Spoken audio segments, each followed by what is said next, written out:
Hi, welcome to Free Will, Science, and Religion. I'm Mitch J. I'm here with Chandler Klebs and George Ortega. Today we're going to talk about the link between free will and intelligence. Do you have to be smart to understand the issue? Do really smart people, do the great thinkers that we revere, have they come to that hard deterministic conclusion that the hosts of this show have come to? So we're going to discuss all the different ways in which free will is related to intelligence.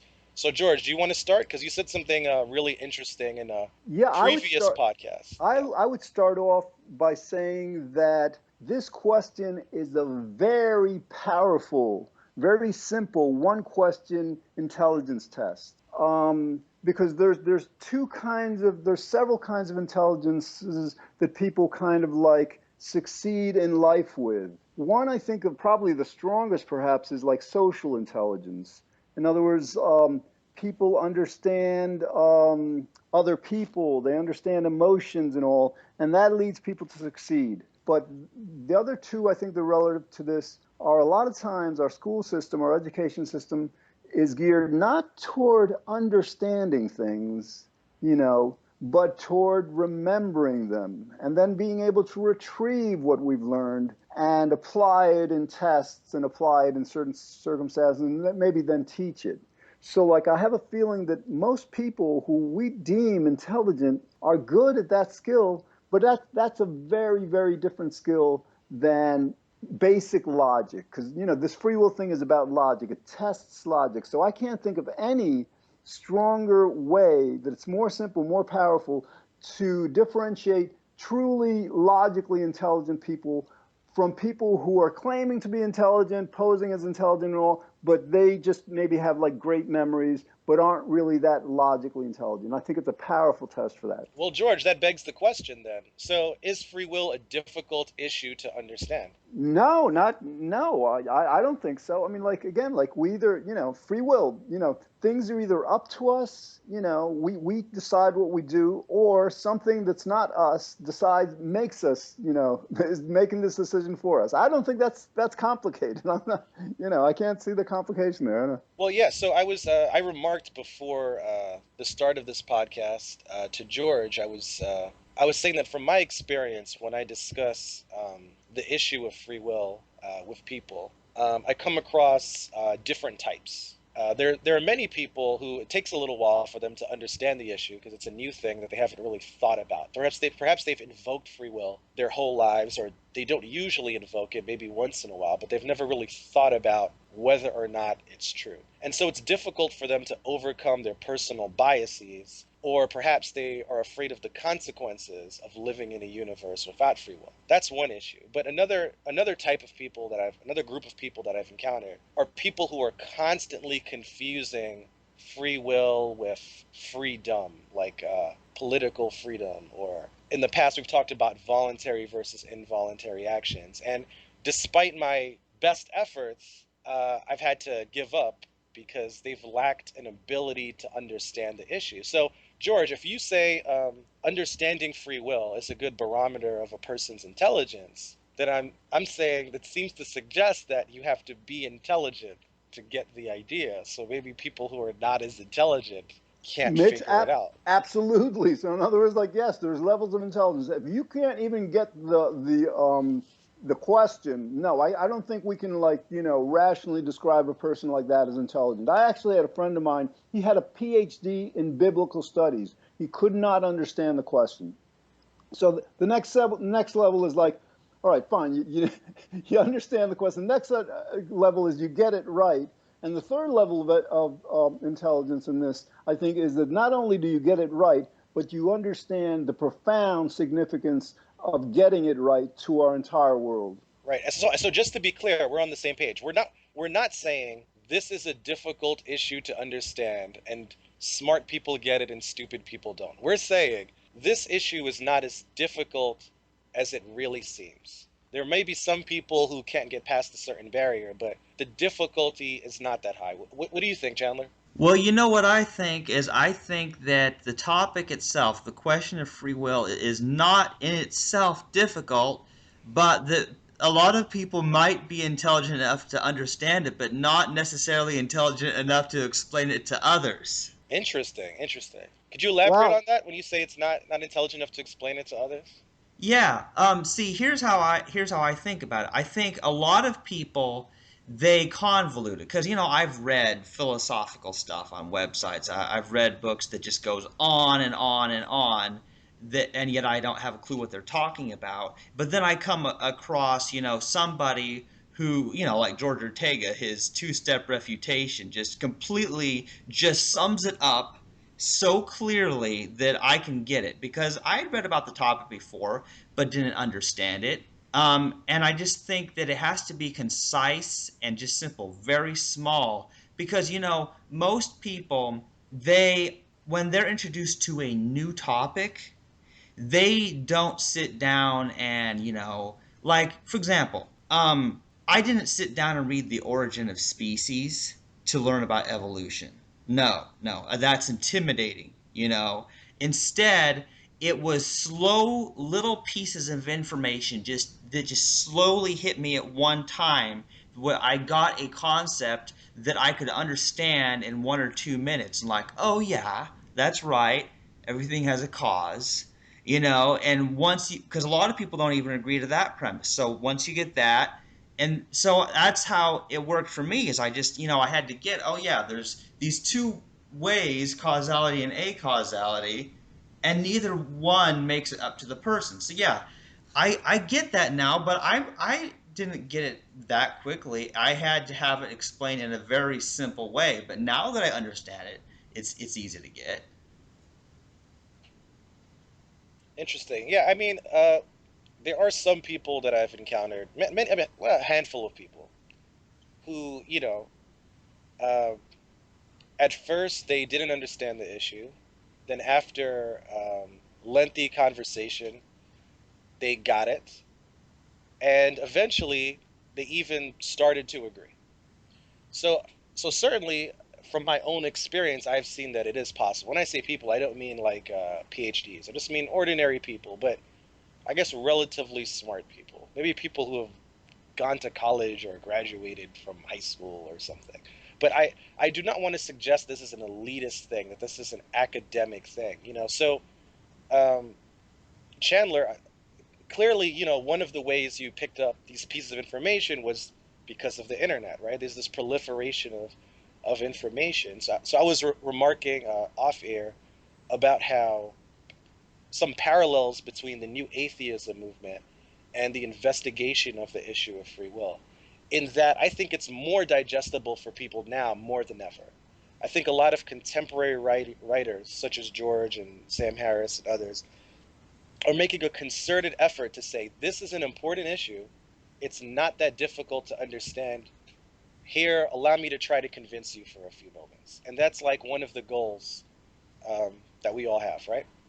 Yeah, and that's one of the very important aspects of our work. Yeah, like for example, with evolution, I mean, to a certain extent, we have to take it on faith that the scientists know what they're doing, or with astronomy, like how many miles away is the sun from the Earth and all, or all these things, or whether the fact that we're rotating, revolving around the sun instead of vice versa.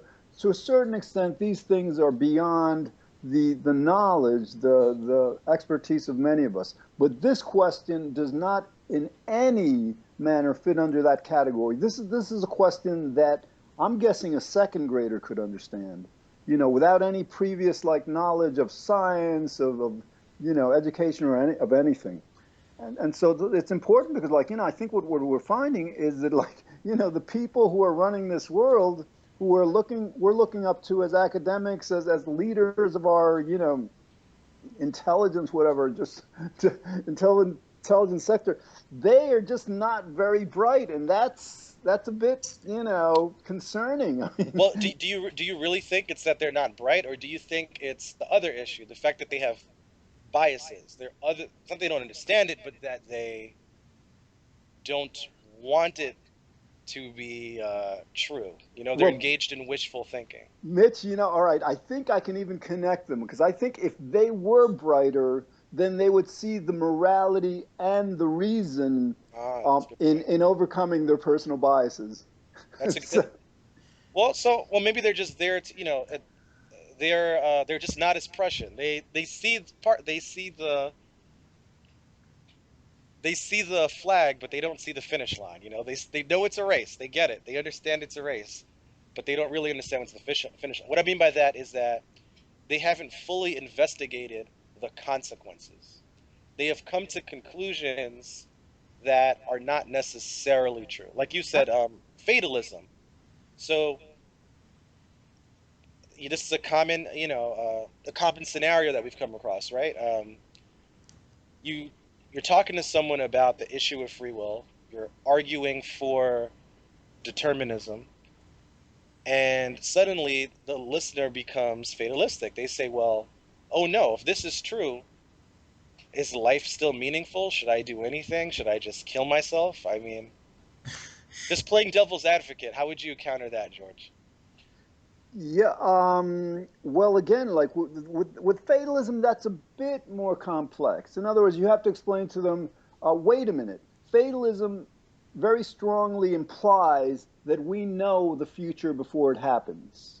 So, in other words, like we have to explain to them, it's the fact that we don't know what's going to happen in the future that we'd better prepare for that test instead of just like, say, well, it's fated that I'll do better or worse, and it's not up to me. So, like, I think that's somewhat complicated. What's a bit less complicated is, for example, if you tell people that like when this world gets that nobody has a free will, it will be logically impossible for for any person to be angry at either another person or at themselves. Because Well, like basically, and that's not complicated. In other words, in terms of the implications, why this is important. But to me, it's very straightforward. In other words, like if a person doesn't have free will, you can't blame the person for anything. So you can't, by extension, very direct extension, blame them, become angry with them for what they weren't in control of. But again, like a lot of people who get this that we don't have a free will, they're not able to make that very logical, direct extension. And George, I want to jump in here because for some people, they might get their whole meaning of life. That the meaning of their life might be to blame people and hate them and be angry at them.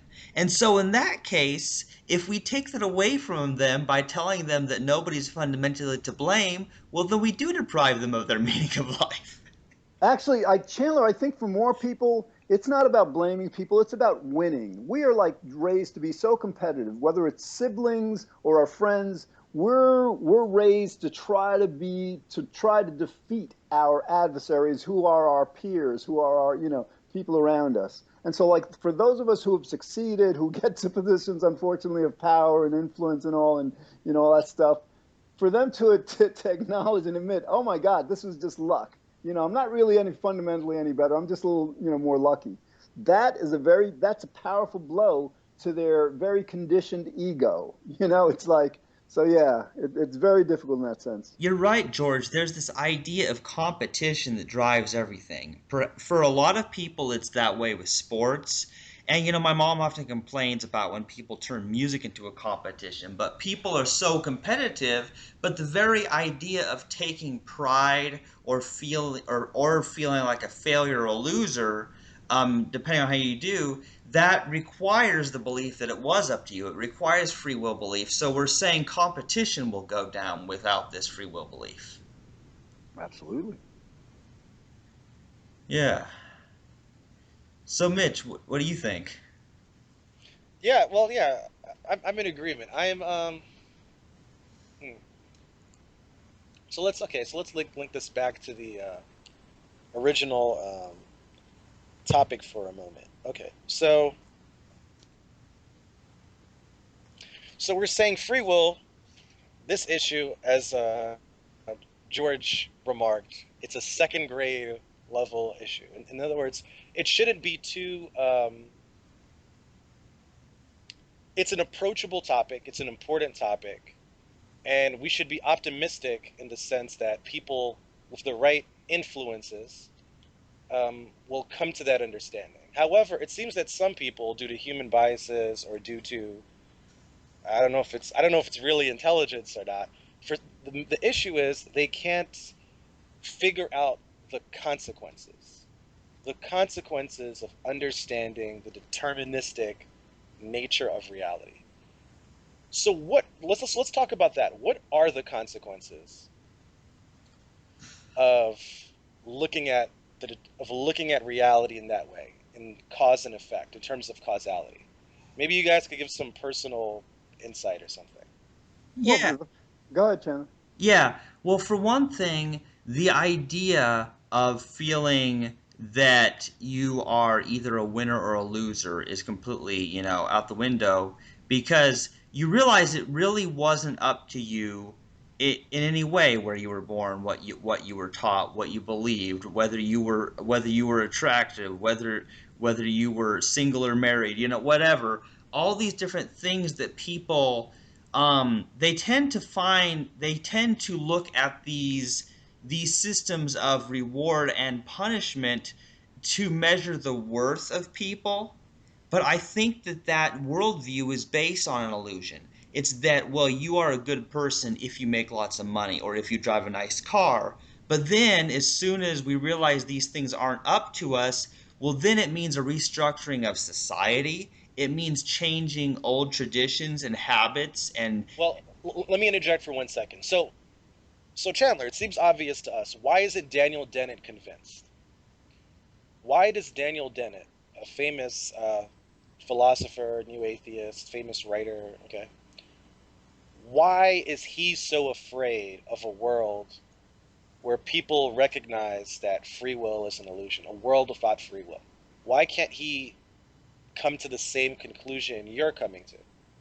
I think it might have to do with his fame and his success, and selling lots of books. And because he's such a person that is, by this world's standards, very successful, that gives him a feeling of superiority that he may logically know it's all an illusion and it's a lie, but he likes that feeling of being better than other people. And I don't think he's willing to let that go. In other words, you think he does understand that the consequences he sometimes suggests or alludes to in his writings and in his speeches, he gets that, that's not true. That if you give it a little bit more thought, actually the only result is you become more compassionate, you become more logical about the world, you get purpose in life by solving problems, right? Purpose comes from, it's not some magical thing. Purpose is what purpose is. It was what you want it to be. If you want to paint and you get to paint, that's the purpose. You found something to do, something fulfilling to do. So certainly Daniel Dennett, I mean, we all agree he's intelligent enough to understand that, right? To Yeah, go, wait a second, what are the consequences of this issue? Weigh it, think about it, get past the surface level apprehensions and go, oh wait, it'll be a good thing. So All once right. you get, sorry, yeah. If we start with the premise that Dennett is not very intelligent, because again, if he was, he gets it, then his fear has to be that, oh my God, if the world knows that nobody has a free will, then everybody is going to be going around doing whatever they want and just saying to everybody else, you can't blame me because I don't have a free will. I I would bet that he's afraid of that. And so he hasn't thought it out. He hasn't thought out that, wait a minute, we can't allow that to happen because we've got a society to run. We've got, like, in other words, like, But how can he continue to say those things when um, when there's strong, intelligent opposition from people like Sam Harris, also a good friend of his, who say the exact same things you're saying. So he has to be aware of those things because people have said it to him before. well, Mitch, I mean, like, just moving this from academia a bit, I mean, like, because there's, for example, 50% of the American public, and these people, they're working at jobs that I think require a certain level of responsibility, intelligence, skill, ability. They believe in Adam and Eve and the Garden of Eden and the talking serpent. They prefer that to evolution. So, like, there's something completely bizarrely insane going on with people. At least, certainly here in the United States. But so like, how do you explain that? How do you explain this, like, this complete, like, um inability to appreciate monumental, irrefutable evidence, for evolution, for the fact that the universe has been here at least billions of years.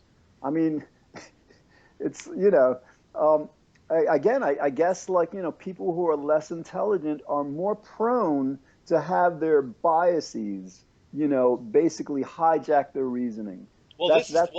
this is the oh, that's very good. That's well said, actually. Well, but this is exactly the issue that we're discussing, right? Is it a matter of bias, or is it a lack of intelligence?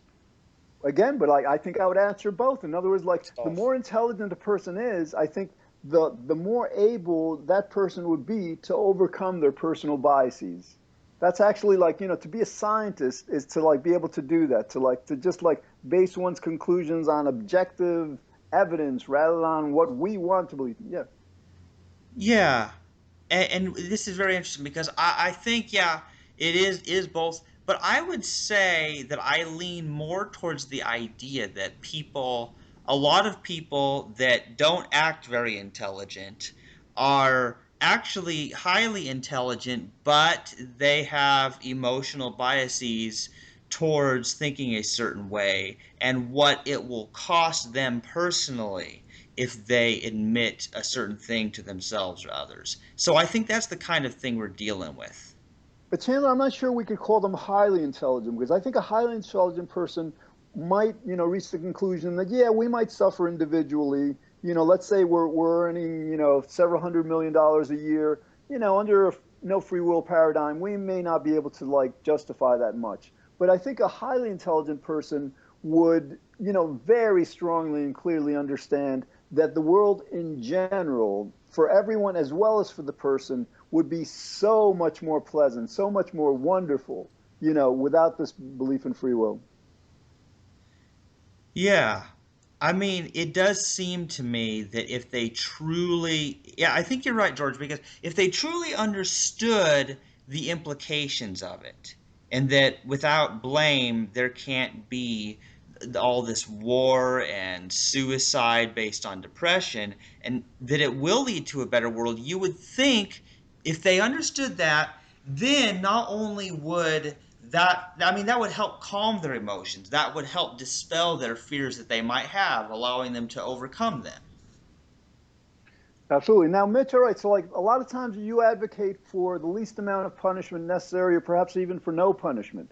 But, like, with this issue of, like, for example, this, I think we can, we understand that the belief in free will creates a lot of harm, a lot of suffering. When people blame each other, and then there's vengeance and revenge and all. So, like, would it seem justified to, for example, if we needed to shame these charlatans, these pseudo intellectuals into admitting that there's no free will?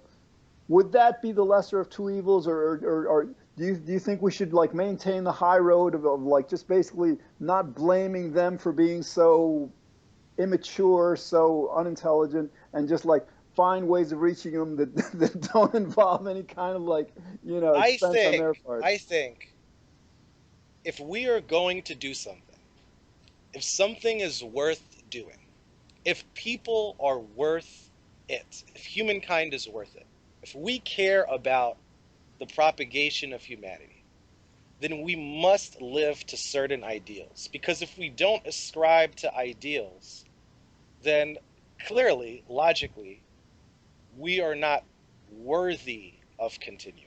So yes, I always say take the high ground. Always take the high ground. What is the point of being deceptive or being immoral in one's strategy? That seems to defeat the purpose. No, I know, but Yeah, for example, let's say this little country somewhere is threatening the United States with some nuclear bombs, right? So, like, and, like, threatening, what are we, like, 360 million people or something? So, like, we can basically terminate, we can kill, let's say, 100, 150 of those people who have control of those bombs in order to save the 300 million, whatever. I mean, like, Can you see how that's kind of like an example of ideally the lesser of two evils? Or I mean, would you advocate that like we shouldn't even kill those 100 because like killing people is not right, in more fundamentally? Yeah, well, so here's the thing. So we have different interests in life. People, when I say we, I mean people.